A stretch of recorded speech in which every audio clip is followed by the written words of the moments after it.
allegiance to the flag of the United States of America and to the republic for which it stands, one nation, under God, indivisible, with liberty and justice for all. Well, very good. We're sliding into our assigned spaces. Always room at the big table. All right. Welcome, everyone. We had accommodations today and exec session, and we're ready for our public portion of our meeting tonight. And I assume there are some supplementals that need to be added because I have paper in my hand. One supplemental, the personnel report dated today. We could add that. There you go. How many? Supplemental to supplemental. Got it. Exactly, supplemental to the supplemental. No, there was an earlier version. I will pass my copy down to the clerk to attach the correct one. Oh, I got you. Understood. There was an earlier version. Added without objection, and we'll go with that, and we'll go ahead and opportunity for those in the public and staff to speak to the board and the community, and no one has signed up, but anyone wishes to speak. Not seeing anyone, and so we'll keep moving. And boy, this one was over in the back. Tipsy, you all right, Pat? I will sit at attention. It's She's probably got a lot of spring left in her chair. No, Pat's got the trick chair, so that's good. So, student reps, and Ithaca High, we'll start with you guys. Oh, us? Sure. We always keep you on your toes. You never know whether it's going to be LHS or you guys. But, Okay, good evening. So, on Friday, students were dismissed early because of electricity issues. The staff is working with NICEAG to determine the cause of the outage, and activities that were planned to happen over the weekend at the high school were canceled with the exception of the SATs, which removed the voting. They held the blanket bee at DeWitt on Friday, making 200 blankets. The boys varsity soccer team beat Arlington last week to advance to the state semifinals. And on Saturday they will play Ballston Spa. I don't know where that is.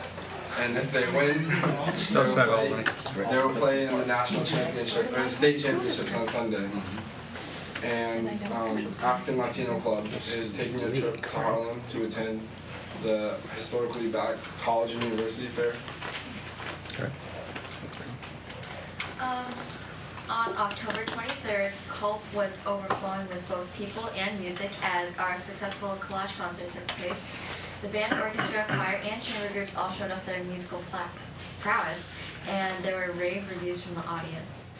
And this past Saturday, the Finger Lakes Feminist Semi-Formal Soiree took place. This was an event organized by feminist groups and schools across the local area, including Swiss representing IHS. And this was located at the space at Green Star, and it was open to all high schoolers, which they could buy tickets at the door and proceeds going to the Advocacy Center.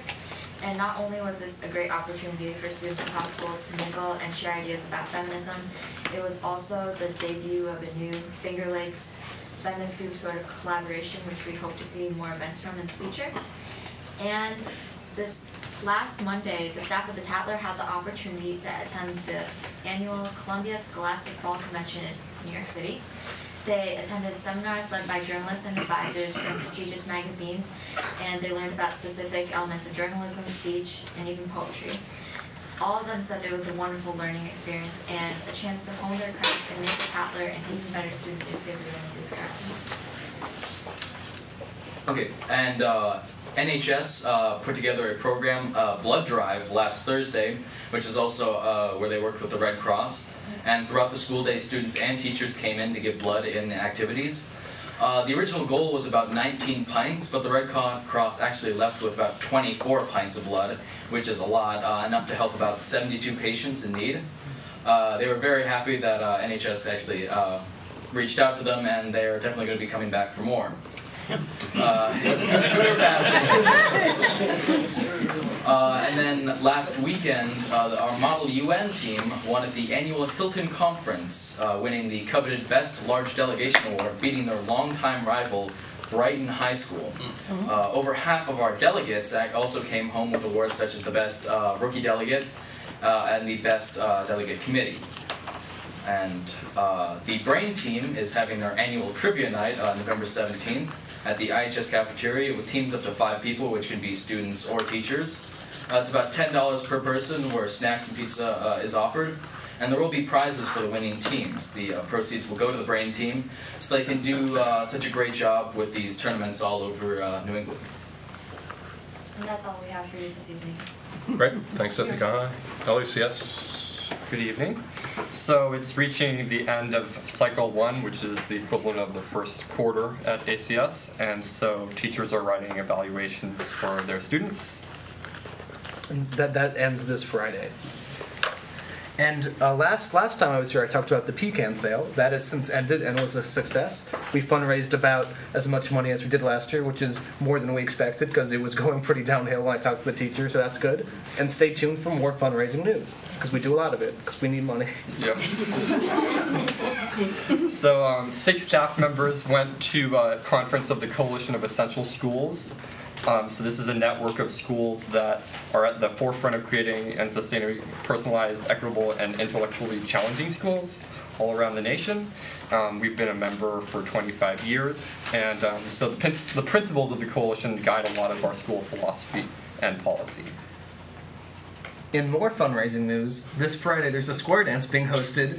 That's Jason Zorn's family group, and each family group does fundraising. It's from 7:30 to 10:30, and students and teachers alike will be playing music on banjos to violins to other instruments, and they're going to dance in squares. So everyone here is welcome, of course, to join.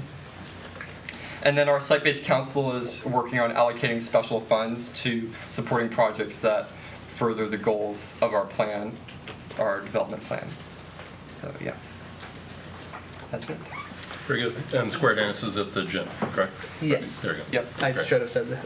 Oh, no, just to clarify. Our I heard- school is kind of small, so No, you'll see it. No, exactly. I heard an ad for it on the radio, I think, definitely. It was being chatted up, so Awesome. Rockin' Remnants on Saturday night, BBR, I think that's where I heard. So anyway, I was on the way to a hockey game, I think. That's, Getting pumped up. yeah, exactly. Board responses / announcements, anyone? Brad, go ahead. What, or Jen? Oh, Jen. I forgot to mention this last time. When Moira and I went to New York, we had a fleet vehicle. And in the fleet vehicle, there's a CB radio for the bus transportation. And so I just turned it on and listened, and I have to say I was so impressed with the way that they operate and how big of an operation that is and how individualized it was. Like they were very concerned about their individual children, and they treated each other so nicely, and please and thank yous, and my cherubs are all delivered home safely, and really nice to each other. So I just thought that I would mention that aloud and say thank you to them, to the transportation department. It was nice listening to them. And, I wanted to chime in a couple times and say, you guys do it so great, but I didn't know if they would be confused by that. But it was really Who's this nice. on the radio? Where are you? Break a ring. Yeah, exactly. Where? I just wanted to say, it was Yeah. very nice. Other comments? Brad, go ahead. I want to echo Lisa about Collage too. I had the opportunity to be there. It was fantastic. The auditorium was full. It was great to hear from all the students, and my board colleagues should be aware that the stage was full too, which means we're going to be faced with having a second band at some point, I would guess, possibly even a second orchestra at some point, as they're filling it up. Which is a great problem to have. Really glad to see that happening. And I don't know, were you going to say something about folks, the electrical outage? Well, I was either you or Sean, I think, but feel Sean, free. did you want to, or I can't? I just Jump the in. folks. I mean, folks are aware, obviously the high school folks are aware they lost electricity on Friday, and they were actually able to repair it on Saturday. So our thanks to the facility staff, Paul Alexander and his crew. I guess some of them were here from 6 in the morning until 9 or 10 that evening to wrap it up. Well, midnight or midnight. Yeah, midnight to wrap it up. Thanks also to Matco Electric. I understand their folks put in a pretty long day as well and managed to break one of their pieces of equipment. Sorry about that. Cost of doing business. Yeah, cost of doing business, yeah. But glad they were able to repair that and get it back together. And also, I guess, thanks to the students that it was not that hard to exit on Friday. And our bus drivers came back around at midday. Thanks to them, I assume they had to lasso some of them to get them back at noon. So appreciate their coming back in. So it was quite a great effort on everybody's part. And as I understand it, it's up and running. And now we're just finding out what was destroyed by the power surge. Not a lot was destroyed. But a handful of things. The front door to the administration building, the automatic door opener doesn't work apparently. One of the speakers over at Culp is out. There's different things that got hurt by the power surge. And it wasn't just Saturday, but certainly Sunday as well, all weekend long. Cleaning up. Really the custodians coming in. Jason, cleaning by flashlight, I assume on Friday night. Yeah, we heard about that. Cleaning by flashlight going through the high school. It gets dark early, and in order to students and staff were in the building on Saturday. Just because the power line was being repaired does not mean other work did not have to be done as well. So it's really a great effort by Jason, your staff, the kids at the high school, but certainly custodians and maintenance really putting in a big effort over the weekend to make sure everything was up and going on Monday. And there was not a huge generator sitting out here making a lot of noise for a week. So it's, and we were lucky as well that we did not have to dig up the line. That would have been 1,800 feet? 1,800 feet. 1,800 feet of new sidewalks probably, things like that. So able to pull the old line out and snake the other line. New cable. This is a big cable in. So it was a good news over the weekend. What made it surge? Well, Judy, the line was from 1959 when they first laid it, when the high school was built. How many years ago was it, Judy? Yeah. It was fully depreciated, Judy. Yeah. So just about 55 years ago, I guess, right? 56. 1959 is my year. So That's true. Okay. There you go. just a quick point of information on Ballston Spa. It is adjacent to the Saratoga School District. They are the Fighting Scotties. And they boast among their social studies faculties an ICSD graduate and Ithaca College graduate. So formidable opponents indeed. It's a shame you didn't have to experience a defeat on Saturday. I bet he won't mind. He doesn't coach soccer, right? He's really not. He might. I'll have to look this up. Anything else? He played football. Judy Max, you good for now? Oh, no, at the end. Okay, all right. So we'll have other announcements at the end. So I think if there's nothing else, let's go on to the consent. I'll move the consent. Second. Second by Judy Max. I'm not seeing a lot here. There's not much. So questions? Anyone? Moved, seconded, all in favor? That's everyone.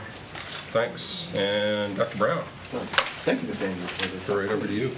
A quick follow-up to Albia's comments earlier. The 40 and flip, when you mentioned national champions, but state champions. Yeah. Well, we are ranked nationally fifth, I believe, as of today. And if we win the state championship, there's an opportunity for us to be crowned the quote-unquote national champion. So keep thinking like that. I plan to be at the game this weekend. For the community, for everyone here tonight, we sent out a press release today and an email and a text, I believe, to folks asking them to participate in the statewide Common Core survey.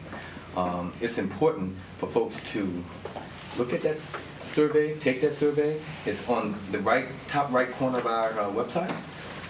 You can get it there. You can find it on Twitter also. But it's asking folks to actually take a look at the actual standards. This is about the Common Core standards, not the quote-unquote Common Core, which has been referred to as everything from the evaluation system to testing, everything. It's really about the standards. As a person who's read every one of the standards, it's important for us to read the standards before we talk about Common Core standards. And the way this survey is set up, and I know a lot of folks today, once receiving the link, had questions or actually got frustrated because they were asked to read the standard before commenting. The way the survey is set up, you must read a standard and comment on that particular standard. And whether you think, whatever you want to say, whether it's developing inappropriate, appropriate, what you like about it, dislike about it, but it's going to ask folks to read the standard. And I'm so happy that our state's doing that. And we as an organization are hoping folks will take this opportunity to provide that valuable feedback. Again, it's on our website in the announcement section, or you can look on Twitter. You can follow me on Twitter, as always, and you can find out that we can find us sharing that link out as well. It's on some of the schools' listserv, because I got mine from Enfield. Yes. So please take the time and have conversation with the commissioner and some of the DSs. The commissioner and folks really are taking the opportunity to look at the feedback. They're using what people are writing. They're using specific quotes. They're really analyzing what people are saying about the standards. Just want to thank the folks who participated and came to the commendation ceremony we had this afternoon at 5:30. We recognize musicians, athletes, outstanding teachers for doing some of the best work in public education right now. We recognize regional, state, and national achievements. We do that one supporter. So we plan to have another one of those ceremonies in January. And it's growing each time, so thanks to all that participated in that. And finally, I want to thank the board for a couple of years ago, you passed a resolution allowing me an opportunity to bring a couple of groups together, one of which was the Student Advisory Group. We have representation at the table. The folks have been on that committee where they're giving me and the district feedback on a range of topics. Most recently, they really dug deep into the mobile device implementation. This group of young people, and there are about 28 of them now, were here to give feedback first about if we should do it, what we should do, and how we would do it. And I will say, and the young people who were at the table were very skeptical about putting these devices in the hands of every young person in our district. And at one point in the discussion, they were telling us not to do it because they felt like we as educators weren't ready for this. Yeah. I'm happy to, and I've written about this in the ICS Insider, and this very, and some other folks have been at the table, this group that pushes me more than any other group I'm in front of, at our last meeting, wanted to speak to how powerful it has been for their experiences in our schools to have these devices here. And I'm sure some other folks in here can speak to this, but they gave me some very specific feedback about the implementation. You're going to hear more about that later. Some thoughts about the future, how it's impacted their lives and the lives of their peers. And if you read the inside, you'll see some of the questions that they raised. Will the Chromebooks ever be able to project to the smartboard? Because they understand that there is a need for them to project from their devices to the interactive right space boards that we have in our spaces. How do we decide what to block? How do we unblock certain things? Why is music not allowed? We've answered some of these questions in there also. And this one I found to be, and this is where they pushed me a lot. They said, why is it that we still have to print? And that conversation went on for a while. And they wanted me to send a message to our community and to our educators. Stop printing, or stop asking us to print. Our young people are pushing us to do that. And again, as we empower young people, I still print things. Even though I like to feel like I'm living in a digital world, I still have things I want to print and want to read. And we had young people at the table very adamant with me to say, share that message. Because right now they have some teachers who are asking to print and some asking not to print. And they're confused. And they're frustrated. And they want us to move forward. They say, we're going to be there sooner or later. Let's do it now. So again, that was the kind of feedback and the kind of conversations that myself and some of my team members have been in with young people over the last couple of weeks as we're evaluating already this mobile device implementation. I can't wait to hear more next about what we're doing, how it's impacting teaching and learning. That's all I have for right now. Very good, Dr. Brown. So we'll move on to school district business. And we're merging athletics again. So I'm told. Because it's on the agenda. Yes, I brought Jeff Manwaring here also, and I would like to say congratulations to the boys in soccer team and all of the sectional winners so far this year. There's a request for Lansing to be added to our girls hockey program. And I just wanted Jeff to come because I know you were asking for a little bit of data, Pat, on how many students are involved, and if any of our students were not given an opportunity with other schools coming in. I just wanted to let you know that it's not happening, that all Ithaca students who want to participate and can participate will be. But I wanted to bring Jeff to talk about Lansing. Originally, we had 5 schools that were interested, that approached us about joining our ice hockey program for the girls only. And Lansing was originally one of those schools, but for some reason they did not get their information in. The process, you have to, within your school, get your board approval, and it has to go to their league, which they're in the IAC. We are in the STAC conference. And so you have to get your league approval first, and then it has to go to the section executive director to get the final approval. Once that's done, then if the school that they're merging with, and that happens to be Ithaca, the host school, then we accept them or we don't accept them. So, but that's the first step in the process. They did not do that until about 3 weeks ago. And they contacted me and I told them it was too late. They would have to go through Ben Nelson, the executive director of Section 4, and see if it was still possible for them to do that. He did approve it, called the state, the New York State Public High School Athletic Association, who we have to get the okay from the final say. So he contacted them and they approved it because of the low numbers and all that. And so now it's up to us, Ithaca, whether you want to accept them as part of it. They only have one student athlete who is interested in playing.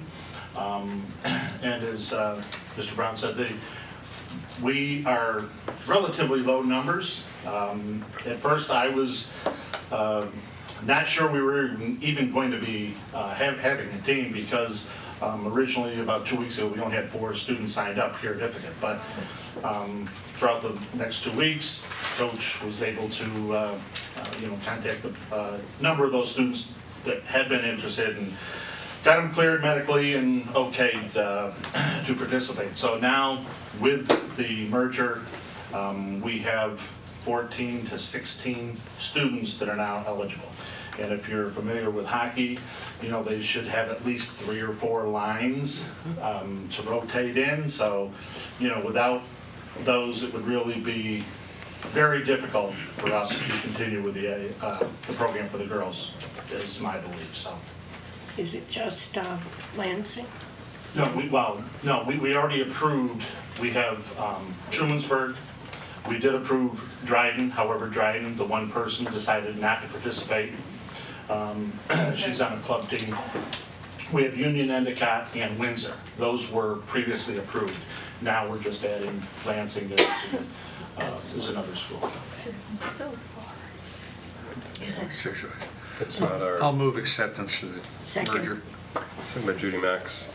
Does the young Lansing player, is she a goalie, or does she play anywhere else on the ice, or do you know? I don't know that, to be honest with you. It's been an issue in the past, but glad to have anyone that wants to put on skates. Any reason that our numbers are where they are? It's just where the kids are, and Yeah, from talking to our coach Emily, the reason being, she said a lot of the kids play on club teams in Syracuse, Scanning Atlas, whatever. So Sure. I think all of them, and some of them. I made it very clear to the coach that my belief is that if they are going to play on our high school team, they have to make a commitment to us. Right. And if they're going to play with their club team, that becomes secondary. And I'm not sure that's happened in the past, but I have made it clear that that's the expectation that we have, that once they make a commitment, that our high school team comes first. And I don't want to see us having a game up in Thousand Islands and us only have 5 girls, and I have to call the AD and tell them, geez, sorry, we don't have enough kids to come up this weekend, and 8 or 10 of the other ones are playing club hockey someplace. So tournaments on the weekend somewhere else, so, like Placid or something. Right. I'm hoping that that we don't run into that problem. There's still a strong youth hockey organization for boys and girls in Ithaca. I mean, I don't think that has changed much. So, okay. That's my understanding, yes, as Okay. well. So. All right. Anything else? We've hashed out youth hockey again. Moved, seconded by Judy Max. All in favor? That's everybody? Thanks, Jeff. Thank you, Dave.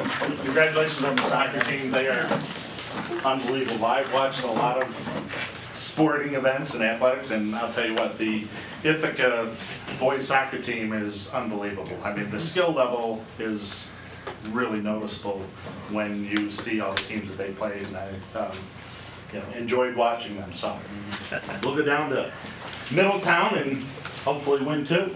Exactly. Thanks, Jeff. And we'll move on to the other side of the house, which is the instructional and learning shifts, athletics and instruction. That's what we do, and music and everything. Dr. Brown, we saw it with commendations, and we're going to learn more right now, I believe.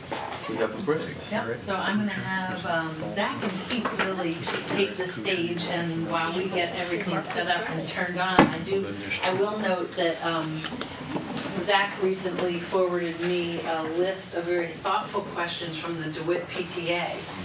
So from the parent side, really thoughtful, interesting questions that we have most of the answers to. And if we don't have them, we're going to figure them out. And they're very reasonable. They're things about printing. Do we have to print at home? How can we print at home?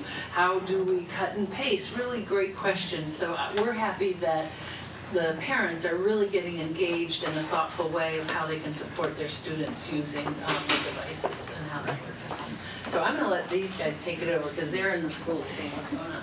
Did something I didn't expect. All right, well, thanks for having us. I'm Zach Lind, and I work as a instructional technology specialist in the district. I go to the different schools, work with teachers and staff to sort of coach on instructional technology. I'm Keith Harrington. I am the Dean of Students at Ithaca High School, focused on the 9th grade, specifically on transition. I also do a lot of work with professional development. Okay.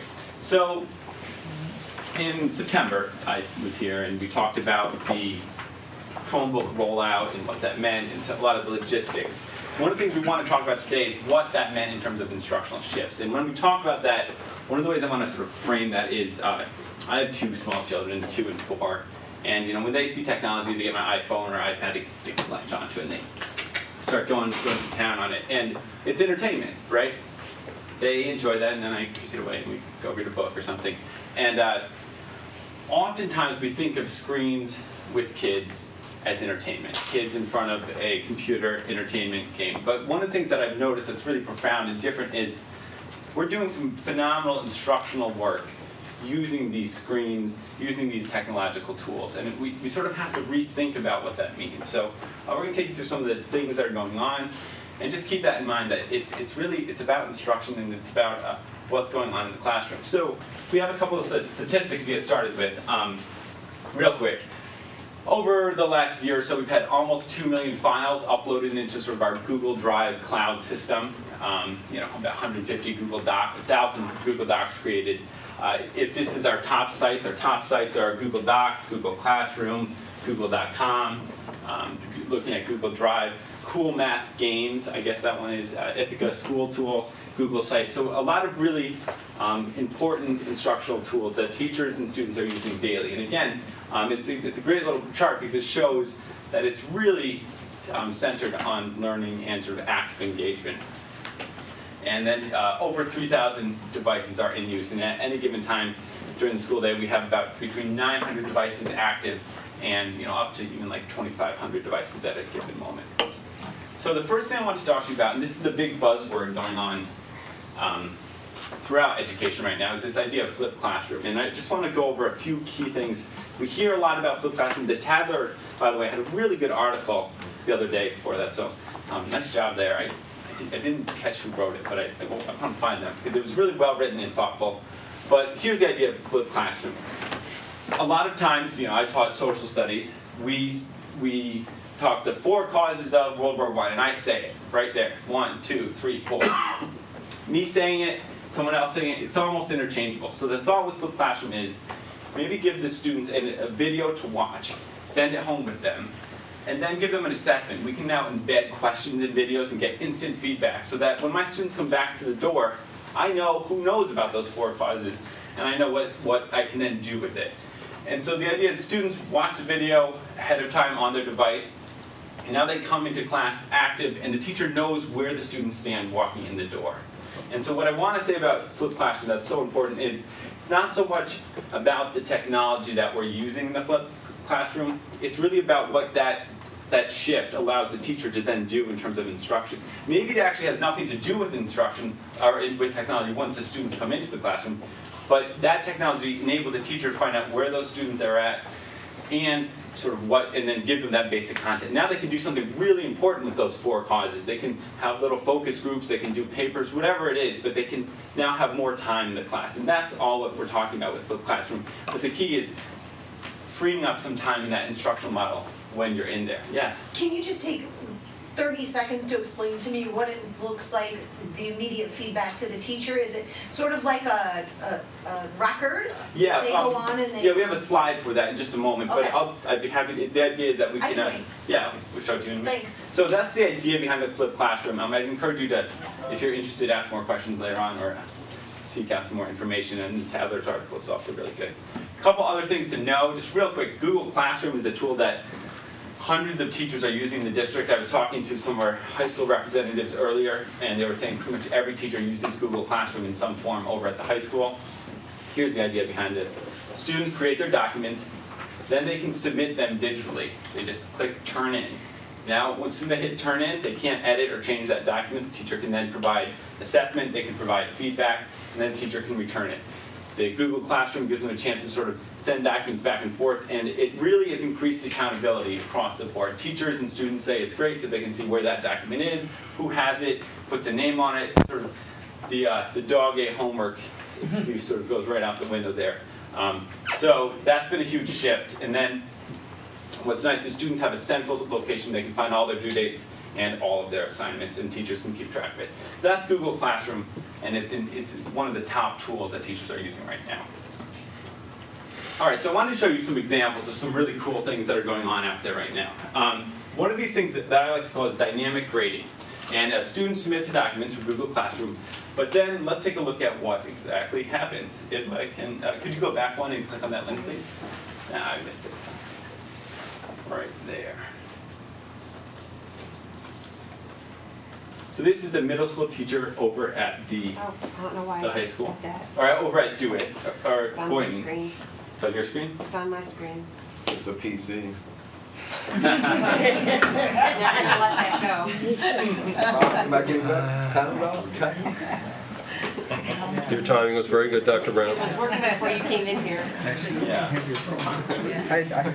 So while Zach's sorting that, I can tell you real quick about a couple of experiences that I'm having with Google Classroom as I'm working with teachers and students. I am doing some individualized professional development with teachers, and so I'm enrolled in some of their Google Classrooms as well.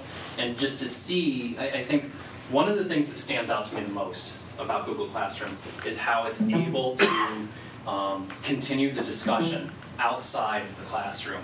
And teachers are pushing enriching things out to students that they don't have time for in the class. They're getting the next day's conversation going right after class is over or in the evening, which I think is a really incredible way to differentiate instruction as well. Because now students are able to engage with the material on their own time, whenever it is, whenever their peak time for studying is, or whenever they have an opportunity. One conversation that I had that continues to stand out to me was with one of our swimmers. And she's a really engaged student, very active at school, and as most of you know, with the swim team is very time intensive. And I was just asking her how she was balancing her homework and if she was finding the time to collaborate as well. And she just kind of, she almost laughed, and she said, yeah, absolutely, because I'm working in these collaborative groups with Google Docs, and I'm able to put in my time whenever I want to, and my group members can go back, they can take a look at what I've added, how I've added it, edit it for me, or we can continue that conversation aside as well. So just really, really interesting. And then to see, I think the future of all of this is really, how do these things all come together? How does Google Classroom and Google Docs, how will they actually enable us to do more? Ready? Thank you. We timed that perfectly. It was planned. Let's try? Yeah, let's try it again. See what happens. No, it still just goes back to... So hit the escape button real quick, and then if you go back one slide to right there, click on that. There we go. Let's hit that one. Yeah, right there. All right. So dynamic grading. Let's see if it works. Situational irony is when the reader expects one outcome, but hears their expectation is contradicted. In the story The Interlopers, the head of two feuding families meet in a forest while hunting for each other, but ends up squashed under a tree. Real simple fix there. Just looking for the heads, right, of two feuding families end up, right, squashed under a tree.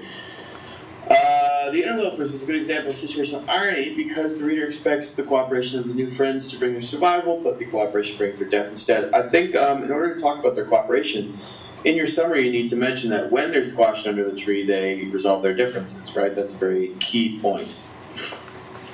Other than that, that's a really strong introduction. Situational irony occurs at the end of the story, The Interlopers. After two characters call for help together, they see shadows coming to them. When Ulrich recognizes... So it goes on, but the point there is that a teacher took that document and now is able to provide the editing feedback and then also records his voice. So for a student who maybe wants to really know what the teacher thinks, you can hear that inflection in their voice. You can hear the feedback. The teacher even reads the first part of the first paragraph, so the student can even hear how it sounds in the minds of others. And if you think about how powerful that is for a student, studies have shown that when students hear the voice of their teacher, there's obviously a positive correlation with how they do. So, I mean, that's an example of what some of our teachers are doing out there, just providing that feedback. And if you think about it, they just hit one button, they start recording, and they can talk a lot of the feedback. And it's actually can be more efficient than writing a note at the bottom or at the end, and you don't have that hand or typing fatigue. So that's a really cool thing that's going on. If you click on this next link, this is an example in 5th grade. They're reading the book Esperanza Rising, and what this teacher did is he created a website. We scroll down on the website a little bit. This is for each chapter. He creates a chapter, and then within it he gives them the key words that are going to be in the chapter, and there's a little slide presentation embedded, so the students who have to find these words in the chapter, they go in, they look at the words. And if we go down a little bit further, you can see he actually found some YouTube clips of people reading it. So he said this is really helpful because students self-select in terms of what their needs are for that class. So they'll actually say, you know what, I want to hear someone else read it and I'll read along on my own. Whereas another student will say, you know what, I'm going to just read by myself, and then if I want to hear something or check something again, I'll go there. So it allows them to sort of be the masters of their own learning in that process. Could you click back on that one real quick? So there's a lot of examples like that. A couple other things just to know. Google Docs offers something called voice to text or voice typing. So once you start talking, it will record it and put it into text form. And this has been a great tool for students who maybe biggest obstacle is actually typing and getting words on a page. It lowers that threshold, maybe lowers some writing anxiety, and it allows some of our students to maybe perform at a little bit higher level because they can just get the words on the page. So that free thought brainstorming process. And then for some of us, it just gives us another chance at another way to write material. Lastly, some really interesting things are going on with audio clips where students can click record and record their voice. So a language class, for example, students record a sentence and then submit it as their assignment rather than writing it in hand. And then the teachers can get that assignment in Google Classroom, they can listen to it, and they can just provide a written feedback or whatever feedback they want in that Google Classroom environment. So again, that's a huge shift. Same thing's going on with music over at one of the middle school music classes. They're recording solos. They're like taking the video camera, recording, playing a solo, submitting it to their teacher as an assignment, and it forces the students to sort of look at their work and think about what's going on. So those are some of the great things that are going on in the middle school and elementary levels. Am I allowed to ask a question? Oh, gosh. Can you edit audio clips or can you just record it? Like, let's say if I record multiple things, can I combine them together, put stuff in between? Yeah, there's tools for that, yes. Which ones? Send me the link. There's a whole bunch, but Twisted Wave we've used, that's been a good one. I use Audacity. I've used Audacity too. So this is incredible. It's really Yeah. amazing I know for alternative learners and people Right. who learn on different schedules and aren't necessarily, maybe there in a classroom, but later on might be fully engaged at night. So it's really great. Is there grading software programs? So is there anything in case, let's say I had a class of 30 and it was a multiple choice, is there anything that they can actually submit and then there's software to grade it and then as they walk in? Yeah, there's several options. There's something called Socrative, there's something called Google Forms, and then we're going to show you in a moment, Zaption, where you could actually put a multiple choice question into a video clip and then have your students watch it and get a Excel spreadsheet saying who watched it, how long they watched it for, what their answers were, that sort of thing. I have 4 questions, I'm sorry. Yeah, sure. I've been in the classroom for the last couple weeks just doing some tutoring, and I have noticed, I need to comment, Anne has brought up keyboarding several times, and I was like, oh, it's going to be tough to tackle. But I think it's really important because as far as, well, if we're going to be testing on a computer someday, then the individuals really need keyboard training. And I couldn't even get them to put their hand on the keyboard. So it's literally just one button at a time. So we might want to talk about that a little more seriously. There's keyboard. And so the gentleman who did the website, did you guys give him training, or is he just like a tech guy who does it I well? would love to say it was me, but he's a fantastic web guy. But we've done similar training with some teachers. He, in terms of the background interface, is very good with that. But we have similar tools that we work with teachers with to set up and do that.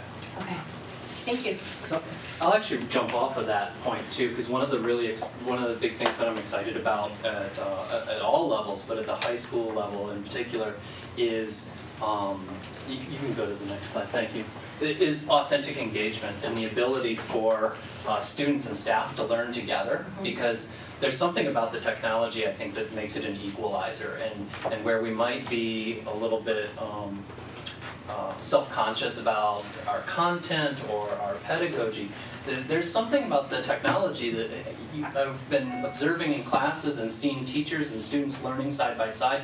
We have a lot of students in our district who do have the skills of web design, or they're learning the skills of web design in our tech departments, and then they can bring that outside of that.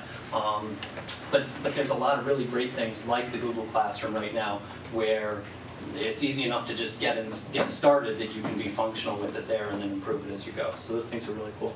I just wanted to talk about IHS in particular real quick. At the high school we have a vision of every student engaged, and we've seen through the rollout and the infusion of the technology this year a lot of engagement, a lot of authentic engagement both in the staff and the students, both, which is really exciting. The other day, like every day, I walk through the cafeteria in the morning and at lunchtime, and I see some Chromebooks out.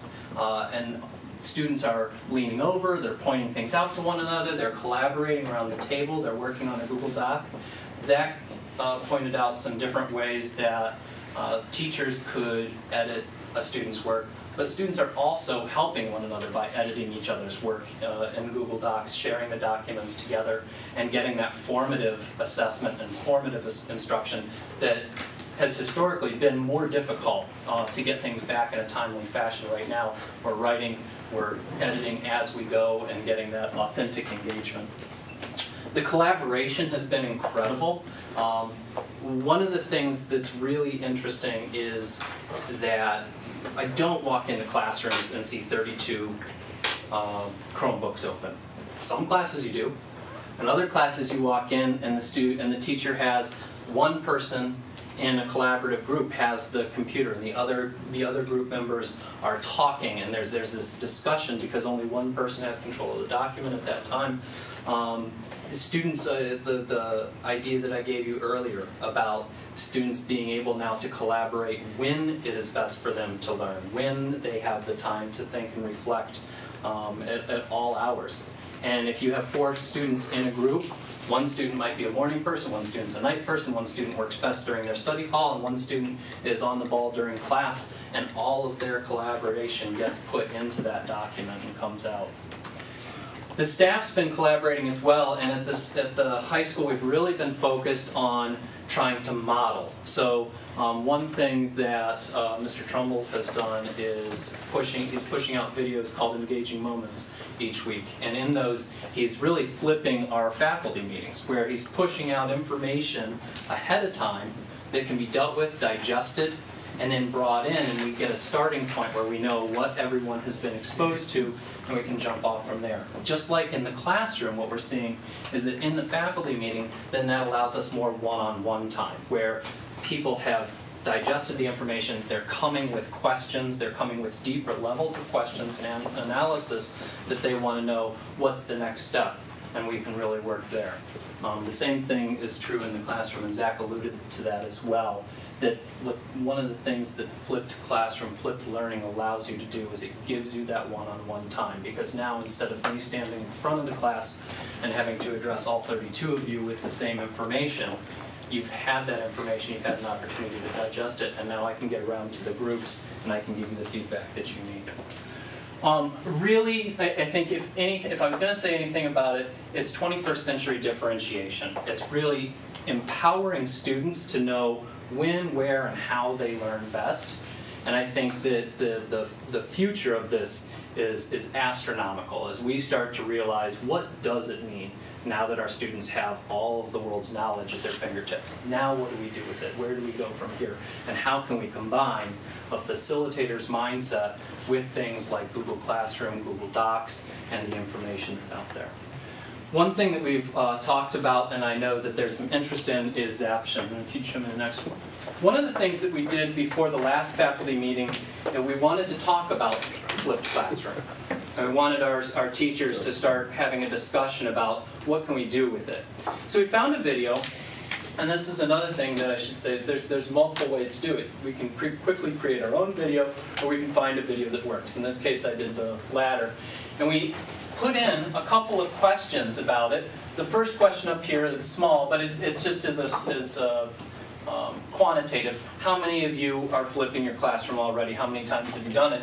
And you can see that there's a lot of haven't done it yet, but then we get up here and we see that many of our teachers are flipping their classrooms or have flipped their classrooms more than 6 times, and there's a strong response to people that want to. This is the kind of information you can get from Zaption. This one's different. This is an open-ended question, an open-ended response. How might video lectures be used to encourage students to initiate higher-order questions during class? One of the things that allows that's really neat is it creates a word cloud for me. So I can kind of take a look over here and see what words are popping up the most in answers. Student, questions, inform, content. And then all of those responses are cataloged below. Historically, one of the really good things, one of the really powerful ways to start a class would be to put up an engaging warm-up question at the beginning that would allow me to tie today's lesson to my students' background knowledge, get them started, and then figure out a quick assessment of where they're at and where I need to go with my lesson. Now, I can do at least part of that beforehand, and as my students come in, I can already quote some of their responses, pulling them into the conversation, maybe asking my students or offering some answers, allowing them to own them if they want to, or to sit, if they're the quiet type of a student, to just sit and know that I've just used one of their responses to get my class started. So it's a really powerful tool and a really neat way to start thinking about primary documents and the lesson itself. It seems like there's like a lot of kind of very exciting, it's like a lot of potential. And it seems like a lot of people are really doing some really exciting things with it. One of my questions for you is, where do you see some of the challenges? And I don't mean just the challenges to adaptation, but it seems like an incredible educational shift, a change in the role of the teacher and with the relationship between the teacher and the student. And I'm curious to what the impacts going forward might be and what some of those challenges might be for educators. You have something off the top of your head? Yeah, sure. I mean, it's a good question. So there's a couple of things. One, you always wonder about that, what do you call it, that honeymoon phase, right? Like, oh, we're engaged, and then what we have to sort of flesh out is, are they engaged because it's more engaging, or are they engaged because it's that phase where it's different and new and interesting? So that's one of the big sort of the initial things that we think about, like, how do we sustain that interest, how do we sustain that engagement? The nice thing is there's continually evolving technology, but so it allows us new things to sort of go on to if we need to over time. The other thing is really looking at how we're having this, there is a shift.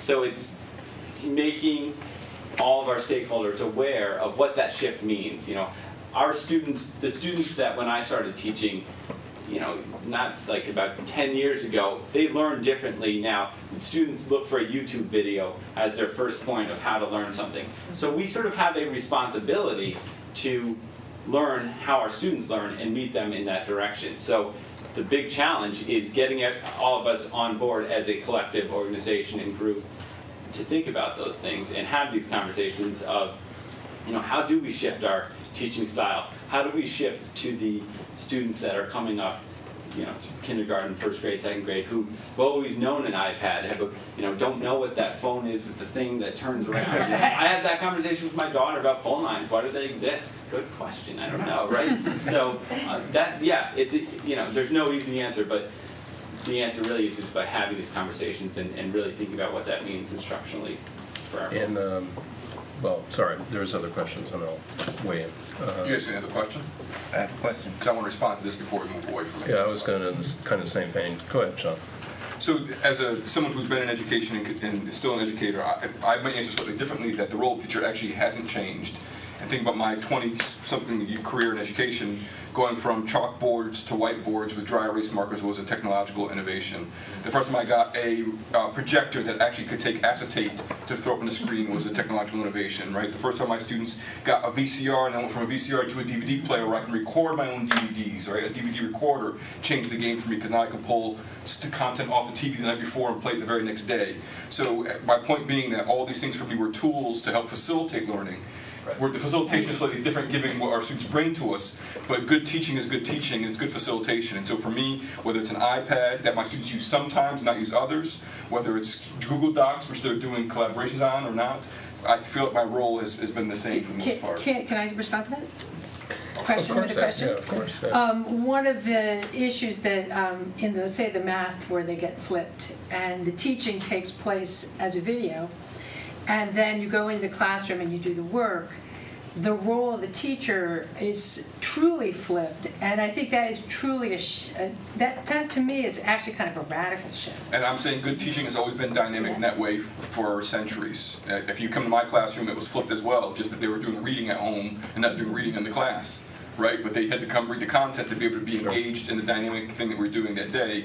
It's just that now they're not watching a video, they were reading a chapter in a textbook. So I mean, I understand what you're saying, and I get the idea. There are some definite differences, but I think good teaching has been fairly consistent. You got to love kids, you got to work hard, and you got to facilitate learning. Read chapter 4 and 5, and we're going to discuss. No, I'm sorry. 5 and 6. Well, 5 and 6. And I would talk also about add that in the flipped classroom, the teacher is still doing teaching when they come in, facilitation of learning.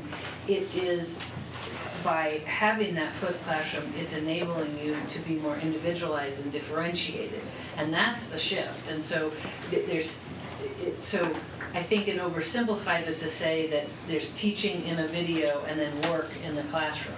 There's teaching in the video, there's teaching and facilitation of learning in the classroom. So there's a ton of teaching going on. Yeah. It's just very Well, yeah, I'm sorry. Because there is a challenge for all of us. I heard your question, and it was about what challenges are we facing. And trust me, I know that I've been feeling those challenges for years now.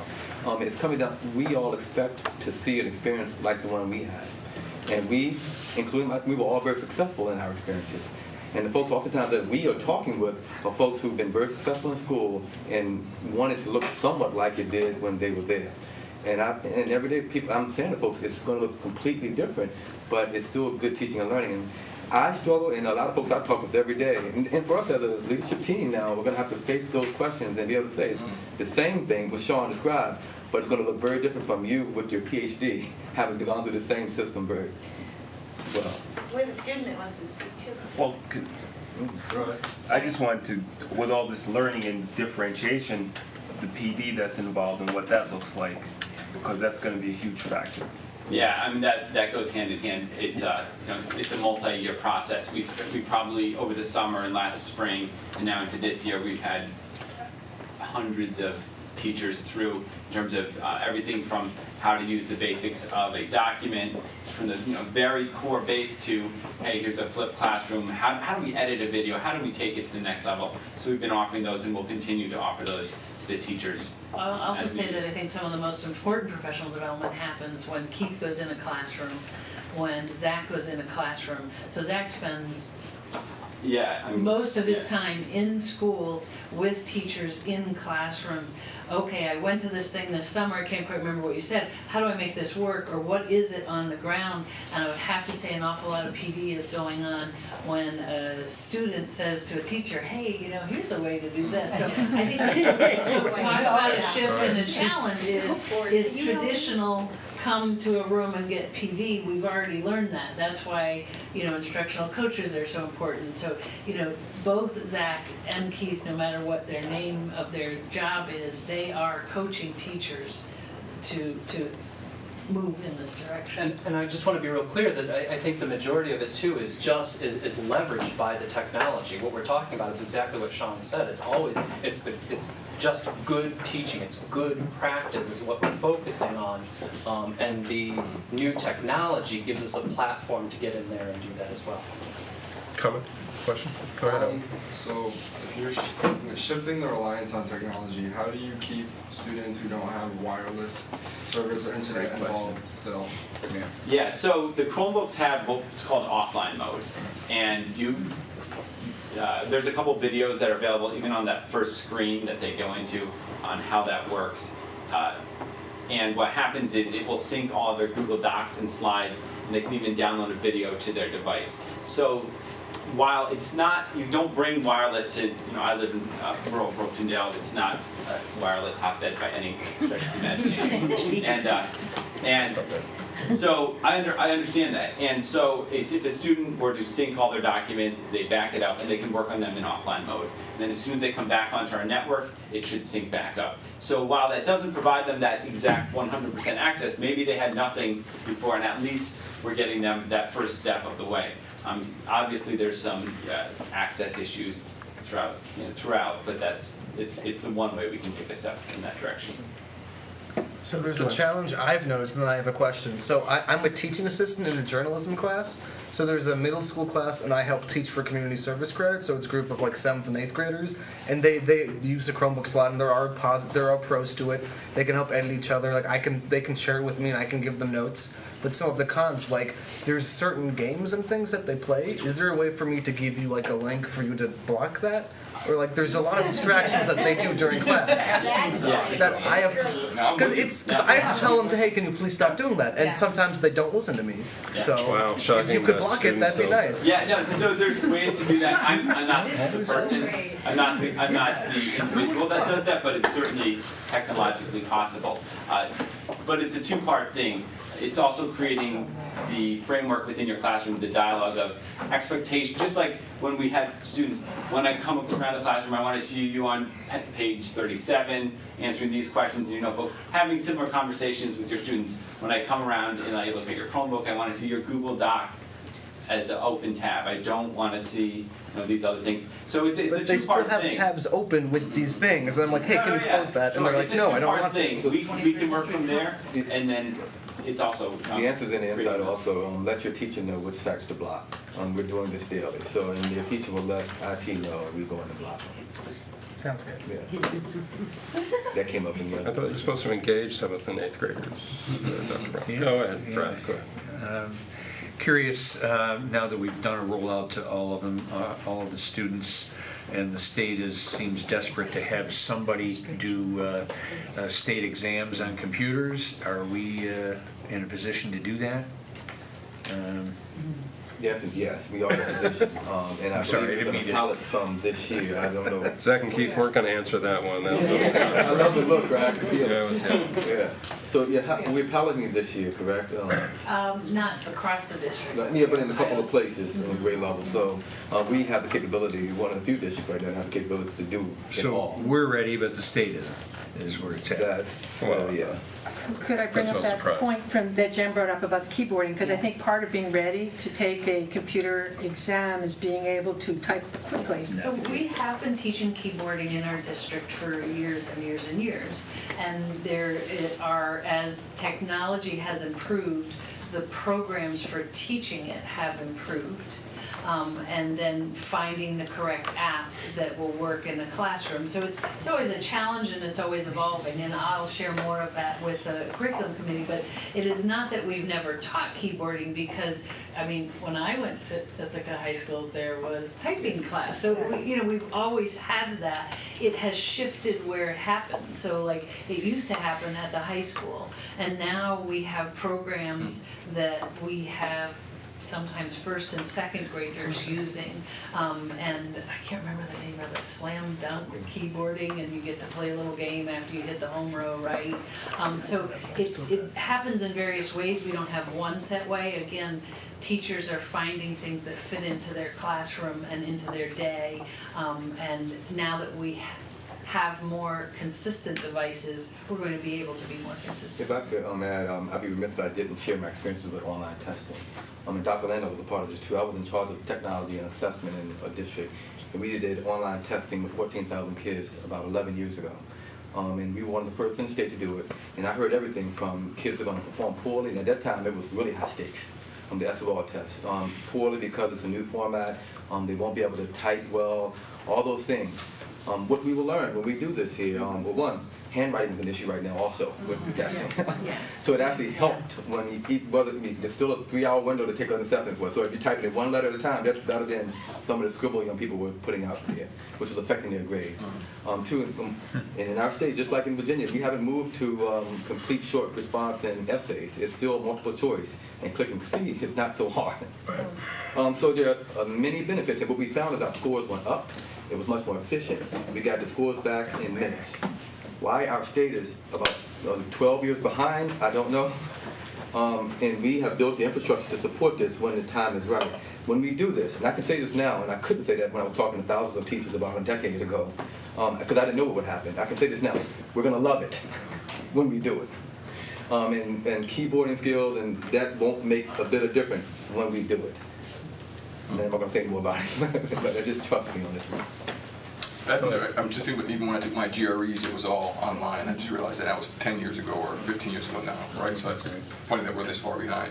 Doc, I know at one point in time you were on a committee throughout the colony to try to do wireless expansion, right? Is there been any, I haven't met in a while, but I also want to address the question that this is a country we've been thinking about wireless access and notions of equity, given the divide, both in terms of racial and income equality. So has there been any update on that? And that's been improved. It's just slow happening. To hear you talk about this, I mean, this coming, you probably have gotten the feedback as a community member. It should be happening soon. It's just taking a long time. So it's almost like when you're telling that story, I think about the Palm Pilot from years ago. We would have to sync and put in and link up.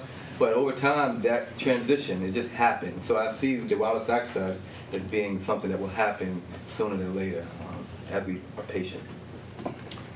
One question I had, I guess, basically goes back to one of the challenges, and one of the benefits of technology is that we can work every day if we want. And when do the teachers make the expectations fairly clear? If you're using Google Doc at 11 o'clock at night, I might not respond right away and give you edits.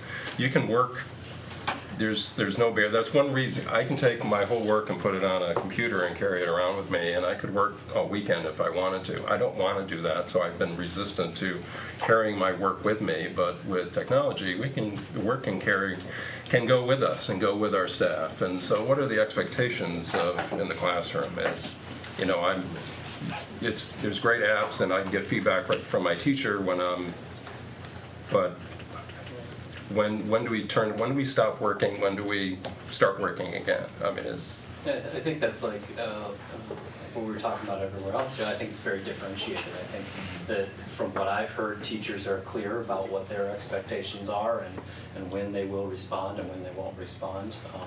For myself, I always told my students that, you know, if they wanted feedback, they had on something for the next day, I had to have it by 7 o'clock. And I wasn't going to guarantee that I would get on there later. You know, so, I think what I'm really excited about is, again, it's that conversation about how do we learn, what are we doing, how, and really just differentiating the entire process for everybody involved, so that now we can really embrace the time frame. right. And certainly, my teacher friends, you know, we're out on a Sunday, and you know, she has a stack of, she's grading papers, right? So it's not that much different, but still, there has to be times you're on and times you're off, and the kids need to do other things as well. Yeah, I was just going to speak to the student side, and that as a parent of a student at the high school, it has been very reasonable, because I know that you could listen to this presentation and think, wow, they're going to make my kids do work 24 hours. Like, it's not enough that they go to school, they then also have to do school after. And I have found that it's been very reasonable. So there's a video that you can watch, and you have 3 days within which to do it. And so I have found that it is asking students to consider things, but not asking them to do twice as much work. I'm hoping this turns into a community conversation about civility, because I'll get 200 emails tonight before midnight, and people are expecting an answer before 7 a.m. So it's a conversation about how... I don't mind the kids working, I mean, hard, and I'm all good with that. It's the response time. So, you know, kids will do, you know, you're gonna be engaged. You're gonna do whatever, you know, is driving you that day. And I did a lot of stuff late at night. But go ahead. Yeah, no, I was also going to speak to the student perspective as a student. And one of my favorite teachers, Michael Nardi, has been set very clear things like, I won't accept work past this time, I'll give you feedback by this time, and he's been very nice and very clear. And most teachers, like, as a student, it makes sense to me. I know when the work is due, and I do it in that manner. So there hasn't been, like, any problems with that as a student so far. Good. As a society, I want instant response, right? Because I have a device, so right.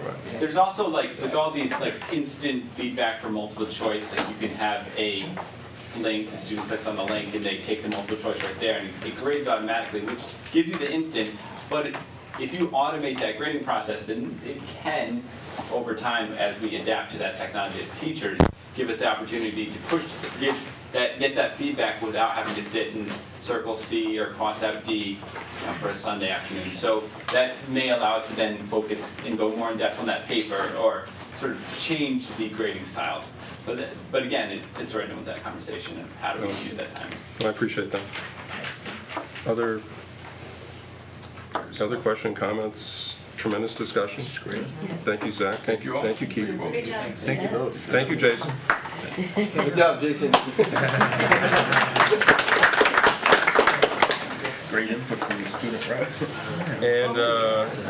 And definitely student reps, whenever, just raise your hand, want to join in as we've talked about, feel free to join in. Thank you. We're not always definitely not always the expert on what goes on in the district, but there is actually one person that is probably quite the expert. And Sean, do you want to speak? Before we get there, just some other school business real quick, just to put up since we're in public session. Yes. The facilities committee met yesterday. Folks should be aware that the issue at the BJAM playground should be completed, we think, by the end of the week, most likely tomorrow or Thursday. But that issue has been taken care of, and that's fantastic. For other folks who've been involved in some other conversations, we are also very much aware of the situation at LACS in the back stairwell. A minor temporary fix has been there, hopefully to get us through the winter time, with a look to see if we can't have those stairs replaced come this summer, a full replacement. But I want to make sure that folks, I've been getting a couple of emails about both those things. I wanted to make sure that we got that out there as well. Lastly, we are not having a policy committee meeting this week. It's been postponed to the following week, the 19th, and we will continue our conversation about guest speakers, guests to the schools, volunteers to the schools, and public conduct on school property. So folks who are interested in that conversation, please come join us. We had another lively conversation last policy meeting. We'll have another one this upcoming one. So that's by way of quick update of board business. Thank you, Mr. President. Thank you, Sean. And I did notice there were no policies on the agenda tonight, and it's like, you know, what the heck's going on? Anything else by any of the board members? Yes. I mentioned someone who is an expert in the Ithaca City School District. Judy Maxwell has been in the district for about as long as that power cable at the high school.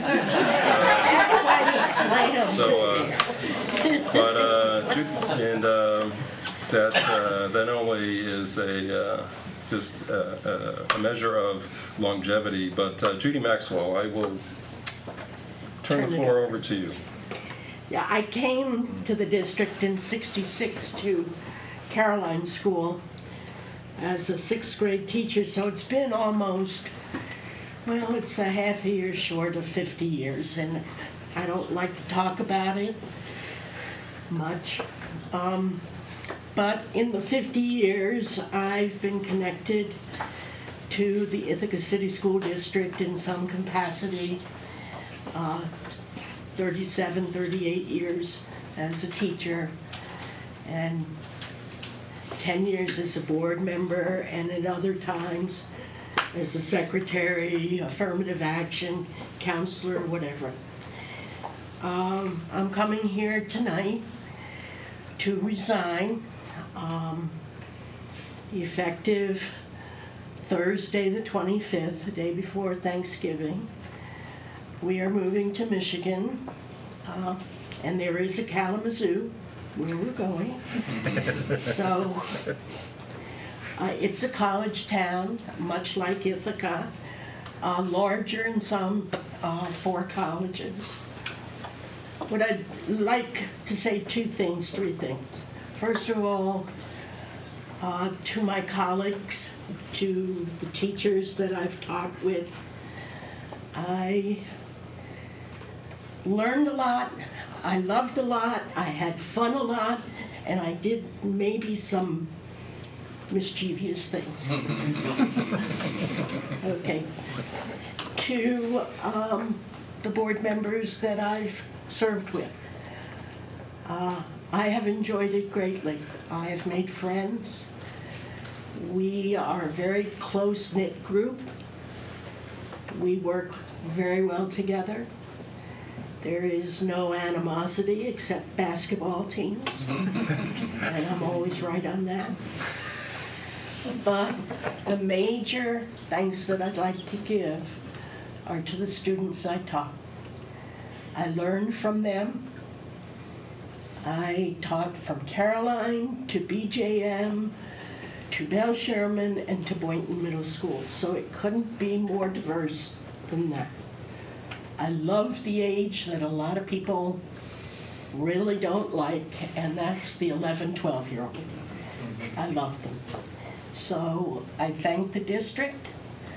I'm going away with happy thoughts, but a lot of very sad thoughts about the people that I'm leaving behind. So thank you.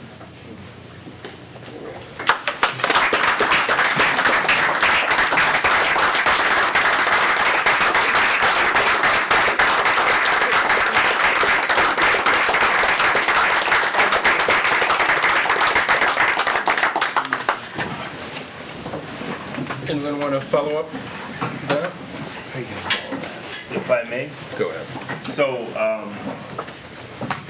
one of my dearest board member friends who really taught me what it meant to be a board member and exemplified caring for children And I'm always impressed by Judy's ability to have her pulse on what's important from school to school. And it's extremely difficult to enter a building where Judy doesn't know the majority of the staff, not just one or two people, and the history. And when you join the board, as many of the new members can attest to, there's a huge learning curve. And it's unfortunate that you won't have this huge resource to help you the way she helped me. She was invaluable to me. She was always a phone call away. We created the habit of visiting schools together, and I don't think I would have made it this far without her. And I'm truly, truly, truly going to miss you. And this is sad for me. And Sad for me. while we're here in public, I need a hug.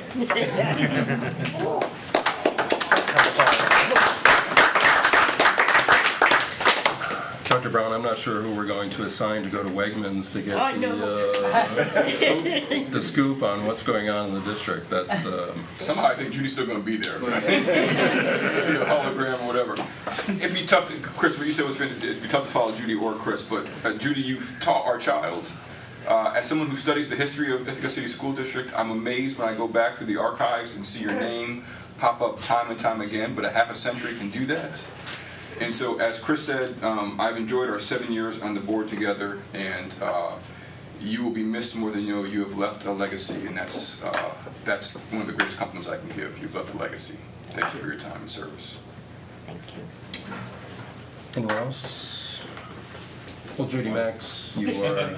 There you go. Well, on behalf of the ITA, since Adam's not here, thank you. I mean, obviously, I came in well after your tenure in the school district, or maybe just towards the end. But I've known you more as a board member than as a colleague, but your name definitely echoes through the district, like people still, your name comes up among teachers a lot. And so you have this massive history in the school district as both an educator and a board member. So I know as someone who's newer to the district, certainly appreciates everything that you did that came before me. And I know people will continue to appreciate that. People come after me will continue to appreciate you as an educator and as a board member, and your advocacy for the children of the district, and you'll definitely be missed by the ITA as well as by that. Thank you. Anyone else? Judy Max, we will eventually, at some point, there will be a 9th member on the board, but you will, they will serve on the board, but you are irreplaceable, and we will miss you, and I will miss you. You know what I have loved, and this is not for real publication. When I came on board, it's on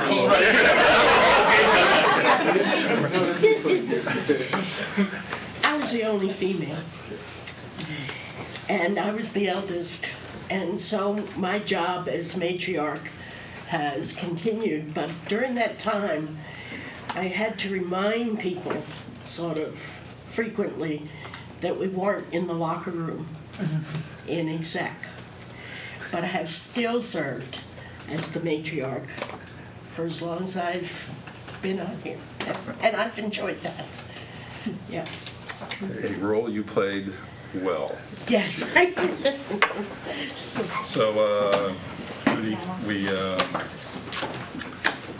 we will miss you, and from all of us, from the community, from how many kids in the district, Dr. Brown? 5,500. 6,000 plus thinkers. 6,000 plus. Thank you, Judy. Thank you. And without further ado, we are adjourned. All right, folks. Good to see you.